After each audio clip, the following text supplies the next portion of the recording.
This is the story of a con artist turned cold-blooded killer. A man who hid behind false identities, using classified ads to lure his victims and take their lives. This is Alfredo Stranieri, the classified ads killer. Alfredo Stranieri was born in Italy in 1956. By the 1990s, he had moved to France, where he became a notorious scam artist.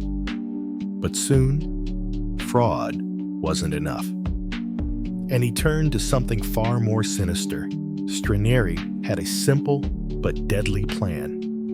He would answer classified ads for properties or businesses for sale, gain the trust of the owners, and then make them disappear, taking over their assets and identities.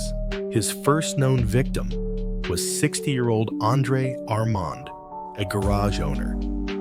Stranieri posed as an interested buyer, but soon after their meeting, Armand vanished without a trace. One victim wasn't enough. In 1999, Stranieri targeted Jean-Michel, a hotel owner, and later a couple, Lawrence and Thierry Gaucher. Each time, he followed the same pattern: earn their trust, take control of their properties, and leave no trace.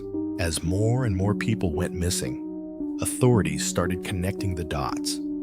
The evidence was piling up: fake documents, blood traces, witness statements. The net was closing in. In 2001, Alfredo Stranieri was finally arrested. During questioning, he showed no remorse, just arrogance and cold silence. His trial began in 2003.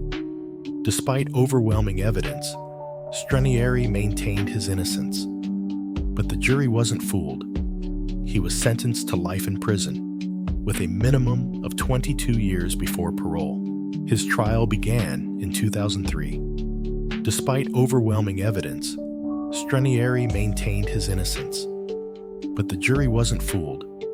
He was sentenced to life in prison, with a minimum of 22 years before parole. Alfredo Stranieri remained one of France's most chilling criminals. In March 2025, after weeks of illness, he passed away in Poissy Hospital.